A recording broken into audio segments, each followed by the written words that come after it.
Asia's capital cities have indelible connections with water, but sprawling populations, poor design and climate change means water is increasingly a threat to urban space, from sea level rise to supercharged thunderstorms and riverine flooding. Can engineering really save our capitals? In Thailand, a grand vision has been laid out to reclaim a huge section of the Bay of Bangkok, in theory, a way to protect millions from the rising waves. In Kuala Lumpur, flooding is becoming a common issue for residents and authorities to contend with.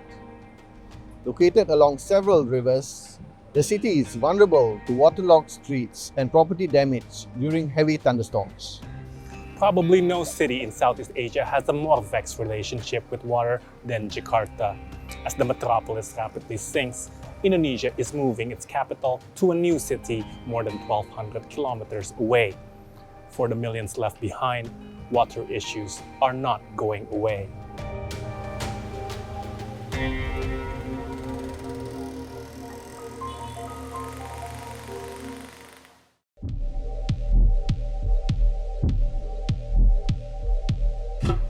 Even before it was founded 500 years ago, Jakarta has always been prone to floods. The floods have worsened over the centuries as wetlands were converted into settlements, while the mountainous upstream areas were turned into plantations, villas, and resorts.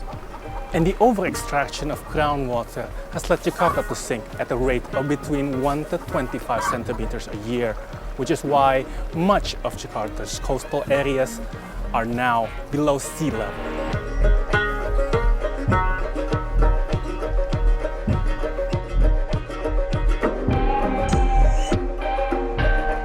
This makes Jakarta more and more susceptible to rising sea level and both tidal and fluvial floods. To combat this, Indonesia is building dikes and walls along Jakarta's coast. There is even a plan to build a $3.7 billion giant seawall out in the Java Sea.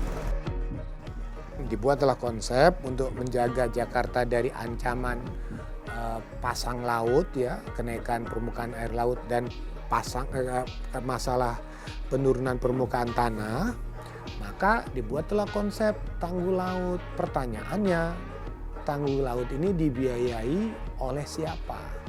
Experts believe that building a seawall is not the best solution, since it does not address the root causes of the problem, groundwater extraction, and the environmental degradation happening along Jakarta's 13 rivers. Bagaimana pemerintah Kabupaten Bogor, Kabupaten Cianjur, Kota Bogor tadi menjadi daerah kawasan konservasi hutan lindung. Tidak boleh lagi dikembangkan menjadi kawasan bangunan misalnya, ya, entah itu villa maupun hotel, yang artinya mengurangi daerah resapan air misalnya. Kemudian turun dari Kota Bogor ke Kota Depok misalnya, sampai ke Kota Jakarta, berarti problemanya adalah pemukiman liar di tepi bantaran kali, industri yang ada di tepi bantaran kali. Nah, berani nggak menerapkan tata ruangnya, ya, dengan merelokasi pemukiman tadi, menutup industri yang mencemari lingkungan, sehingga sampai dengan ke Jakarta, airnya sudah berkualitas tetap bagus. To prevent rivers from overflowing, the city needs to build more dams, retention basins, and canals. Building reservoirs and expanding Jakarta's underground piping network are needed to stop people from extracting groundwater and prevent the city from sinking further. And time is running out because the city's rivers, dams, and drainage system can no longer cope with more extreme weather brought by climate change.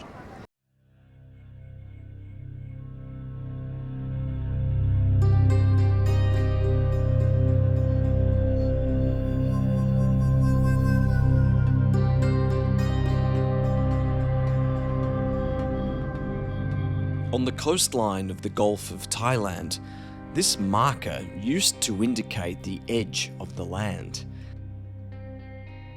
Over the years, the sea has taken more and more. เพราะเมื่อก่อนนี่มันเปลี่ยนแปลงไปว่าตรงนี้ก็จะเป็นที่ยื่นมาเป็นของที่ดินในโฉนดของชาวบ้านก็จะยื่นมาเนี่ยที่เราอยู่แถวเนี้ยก็จะเป็นที่ดินของชาวบ้านหมดเลยแล้วก็เป็นป่าเนี่ย ป่าก็จะยื่นออกไปอีก 300-400 เมตรจะยื่นออกไปกว่าจะเห็นทะเลเนี่ย Locals here at Bang Kuntian have erected various makeshift defences to keep the waves at bay. Most of those strategies are simply buying time.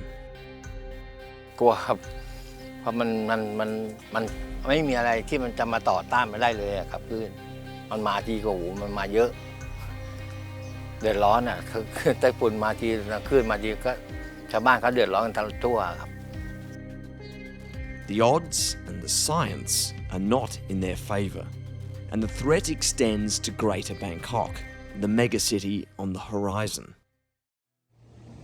The Thai capital is precariously close to sea level, just 1.5 metres on average. Just like Jakarta, it's also sinking. It's rainy days like this one in the middle of the monsoon season when Bangkok residents may start to fear, but more likely feel frustrated as river levels start to rise, stormwater drains overflow and the roads get flooded. Water is very carefully managed in this city, but there are lingering questions about when a lot of it will be too much to handle. Bangkok faces a triple threat from water, from the sea, from the sky, and from the rivers that flow into the city.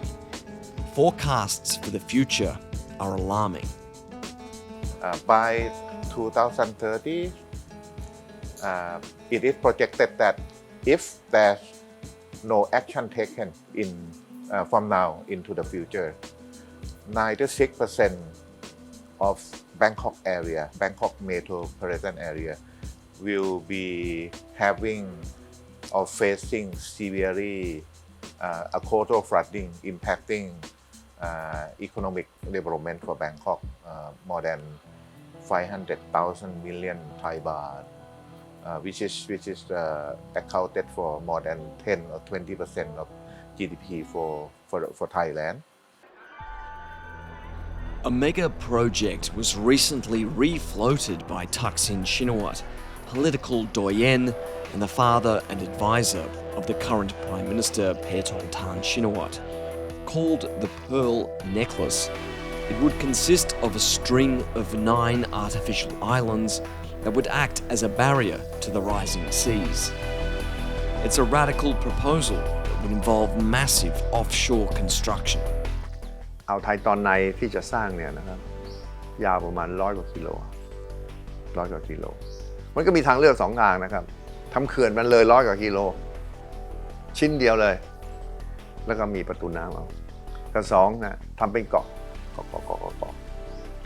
เราก็เห็นว่าเพื่อความสวยงามนะครับแล้วก็เพื่อความสะดวกในการก่อสร้างเราทำเป็นเกาะน่าจะดีนะ Such a project would irreversibly change the natural dynamics of the Gulf and of water movement in and around Bangkok. And experts say it must be very carefully considered. I hope that the project of Pearl Necklace wouldn't shock our neck as a nation, because it's only focused in one water element, which is sea level rise. But as a delta city, as Bangkok, we actually confronting with the big problem of the water from the north. So if we have some more structure that actually gonna make this water flow in opposite direction, that means we're gonna create flooded Bangkok forever. I think we need to think systematically. Only just to focus fixing one problem is not going to be enough. Bangkok is busy with works to improve canals, drainage systems and water retention infrastructure. But landscape architects like Kochakon are pushing for something different, a rethink about the ways Bangkok manages its water challenge, solutions that rely much more on nature. The strategy of living with water hasn't been a strategy for Bangkok or for our nations. It seems like Bangkok is actually trying to live without water. And it's impossible. We forget the natural element that also very key to how we can be resilient. So I think this is now to really put the strategy of live with water, not live with the fear of it.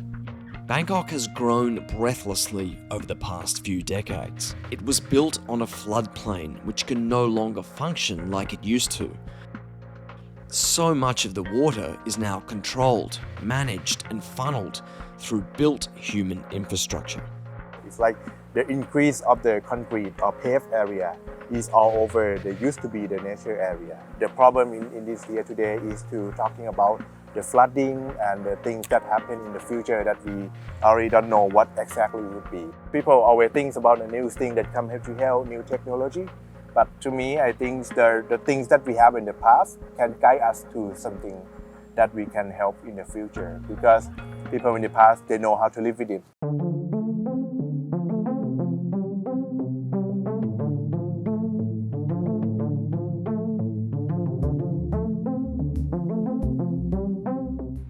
In recent years, Malaysia has witnessed a significant increase in the frequency and intensity of rainfall events, primarily due to changing weather patterns. This heightened rainfall has worsened urban flooding, particularly in Kuala Lumpur, where rapid urbanization has outpaced existing drainage infrastructure. While the city's Smart Tunnel, a multi-purpose drainage and traffic management system, has helped mitigate flooding in certain areas since its opening in 2007, many parts of the city continue to face challenges in managing stormwater runoff during heavy rains. So pretty much KL flood mitigation plan is almost reaching its conclusion in terms of structural measures. And since the Smart Tunnel was constructed and operated, we have not had a very major flood in the middle of the city where the Masjid Jami is. So it has proven its worth. I would say that KL has been well taken care of. So what we are seeing now are nuisance floods, the ones that happen because of blockages. So these are the things that is near impossible to solve 100%, because it can happen because of blockage, it can happen because of a sudden concentration of rainfall in a particular area at a particular time. And it can also happen because of what you call damages to the structure, structural failures. The drains may have collapsed over time, so maybe a maintenance issue. To further improve on the resilience of a city, the planners and the engineers have to work very closely, especially the one in flood management. So planners have to pay attention to the situation of the infrastructure, and the engineers have to understand how planners work. Experts also say there must be a compromise on how much more development can take place so that a more sustainable standard of living can be achieved in the city.